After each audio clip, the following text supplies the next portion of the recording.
berdoa. Ya,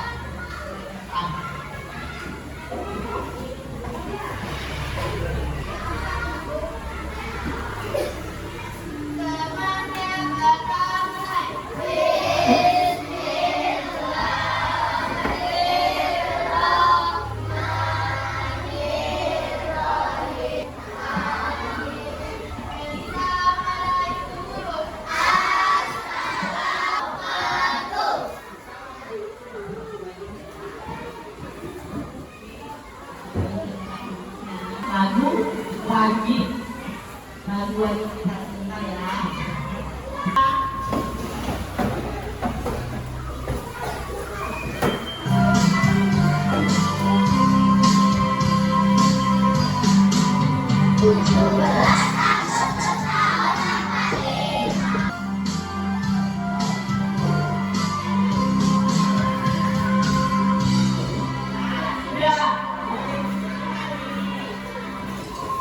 Hari ini kita akan belajar berpikir komputasional.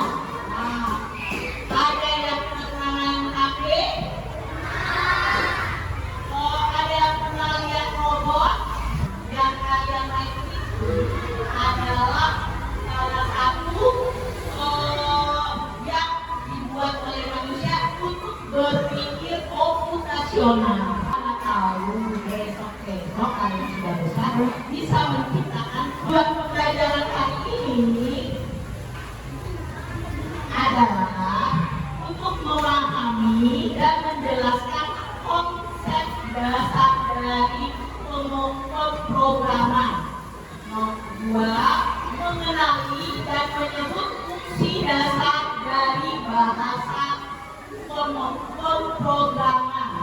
Ketiga, mengidentifikasi dan menjelaskan komponen dasar dari sebuah bahasa program komputer. Berpikir komputasional adalah cara memecahkan masalah yang rumit menjadi komponen sederhana dengan mengidentifikasi tren, rumus rencana, dan nilai hasil yang dikenal sebagai berpikir komputasional. Karena kita harus berpikir komputasional karena keterampilan masa depan salah satunya kemampuan yang paling dibutuhkan adalah berpikir komputasional. Dan selain itu di dunia ini semakin banyak digital ya. Manfaat berpikir komputasional, komputasi keuntungannya dapat memecahkan masalah yang kompleks. Yang kedua, meningkatkan kreativitas. Yang ketiga, dapat berpikir logis dan terstruktur. Keempat, lebih percaya diri. Elemen penting dalam berpikir komputasional adalah dekomposisi, yaitu dekomposisi adalah memecahkan masalah besar menjadi bagian-bagian kecil dan mudah dikelola. Yang kedua, pengenalan pola, mengidentifikasi kesamaan atau pola dalam masalah atau data. Yang ketiga, abstraksi, menyederhanakan masalah dengan mengabaikan detil-detil yang tidak penting. Berarti sesuatu yang tidak penting kalau kita pikirkan, tapi masalah utama yang harus kita pikirkan ya. Terus selain yang keempat, mendesain logaritma. Logaritma itu apa? Logaritma adalah panduan atau langkah-langkah demi menuju solusi atau pemecahan masalah. Komponen dasarnya variabel, urutan, seleksi, perulangan, input dan outputnya. Selanjutnya, proses berpikirnya perintah, berpikir, proses pengulangan dan pelaksanaan. Ya kan contohnya langkah-langkah menyusun rencana kegiatan sehari-hari ini berarti saya sudah berpikir komputasional, berpikir secara komputer. Yang kedua, langkah-langkah memakai baju. Kalau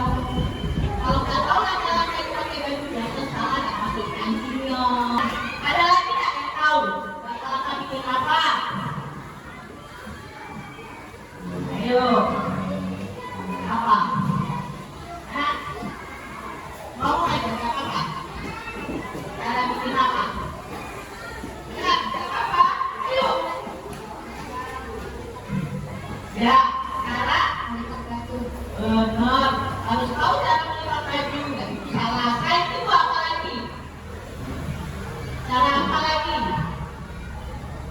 Ayo, nggak apa-apa. Sebutin. Nah, nggak mau. Ayo, nggak ide ya. Yuk, cari cara apa? Nih, ayo.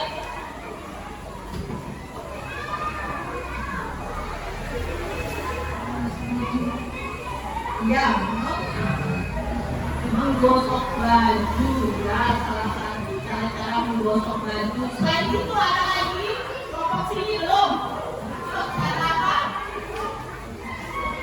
Kewajibannya, salah satu aja. Cara ngapain? Perlu terus ada langkah-langkahnya.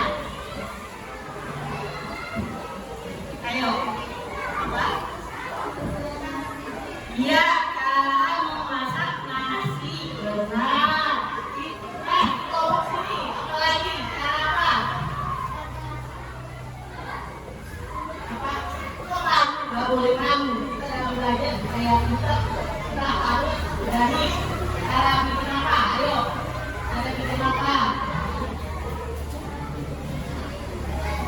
Cara mencuci piring. Iya, benar. Semua itu adalah kita berpikir secara komputasional.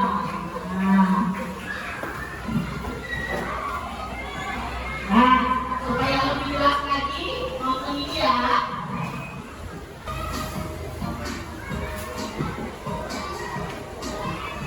Pikir komputasional adalah cara menyelesaikan masalah. Komputasional merupakan teknik penyelesaian masalah.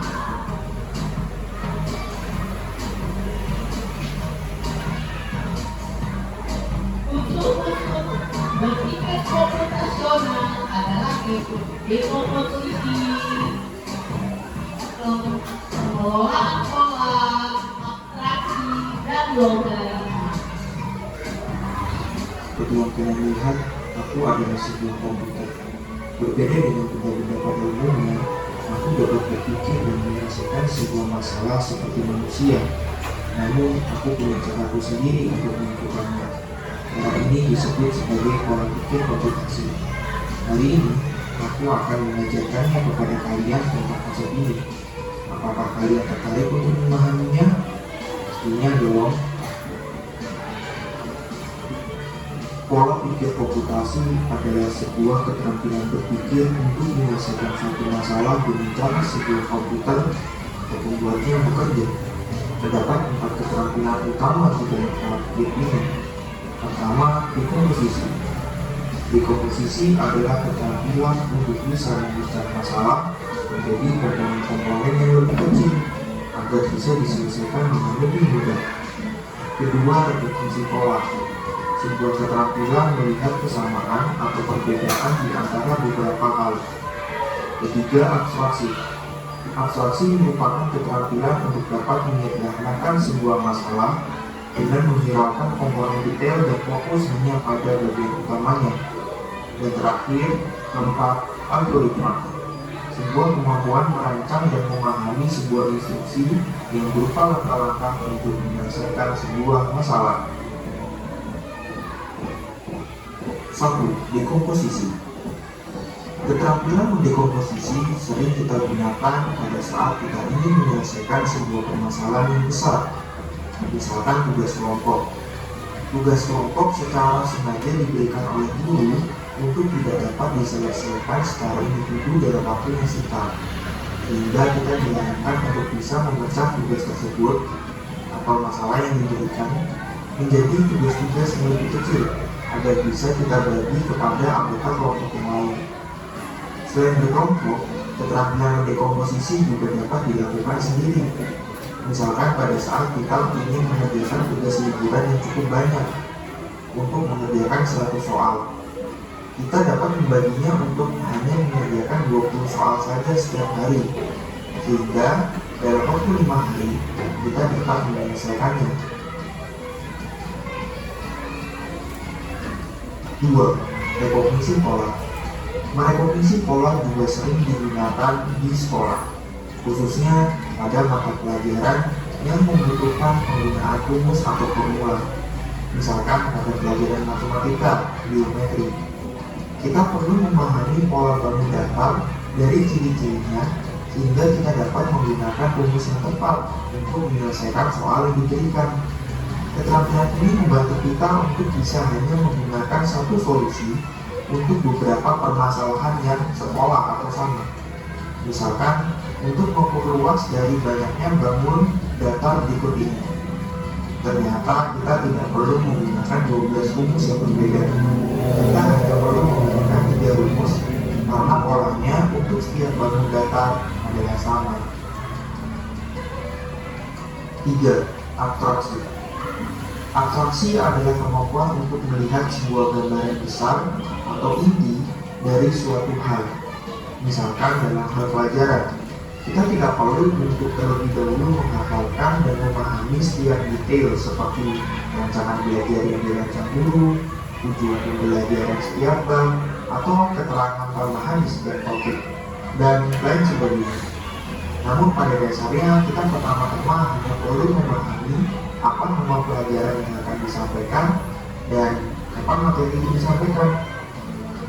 Hal ini dapat membantu kita untuk lebih mudah menggeneralisasi hal tersebut, yang mana pada garis ini kita telah mengabstraksi segala detail yang dijelaskan sebelumnya dalam bentuk jadwal mata pelajaran. Algoritma merupakan instruksi berupa langkah-langkah untuk melakukan suatu hal. Instruksi yang baik adalah instruksi yang sederhana, namun mudah dipahami dan dilakukan. Untuk satu masalah yang sama, sangat mungkin terdapat 2 atau lebih algoritma untuk menyelesaikannya. Misalkan, pada saat kita ingin menggosok gigi, ada banyak sekali algoritma yang bisa kita pakai. Tetapi algoritma yang baik untuk mengajarkan menggosok gigi adalah yang jelas dan sistematis. Sebagai contoh, algoritma haruslah dimulai dari awal sebelum kita memulai, saat melakukan, dan akhir setelah kita melakukan. Pada dasarnya algoritma ini merupakan kemampuan berpikir komputer yang paling penting, karena tanpanya komputer tidaklah dapat melakukan apa-apa. Bagaimana? Apakah kalian sudah memahami apa itu pola pikir komputasi beserta 4 keterampilan berpikir di dalamnya? Untuk membantu kalian lebih memahami konsep ini dengan lebih mendalam, Misorkom akan memberikan kalian tantangan berupa buku aktivitas yang bisa kalian selesaikan dengan menggunakan pola pikir komputasi yang sudah kalian pelajari sebelumnya. Selamat mengerjakan. Oke, ini ada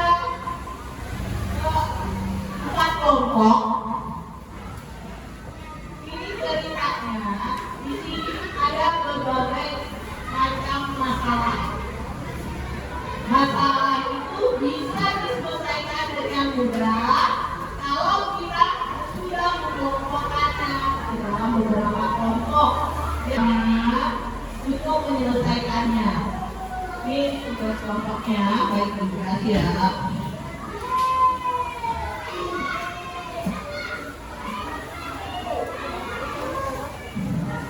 Nah, silakan pengerjaan dari tugas-tugas itu. Coba. Kalau yang nggak tahu, boleh bertanya.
aja.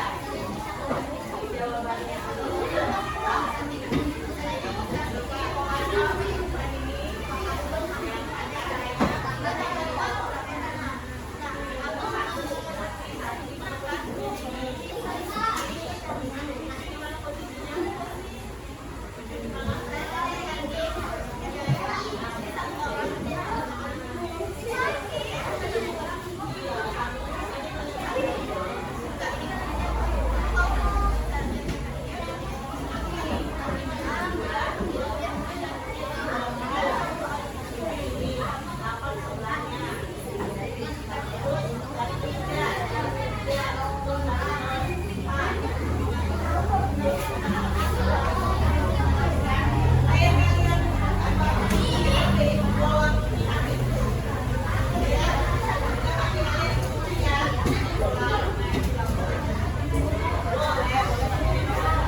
Selamat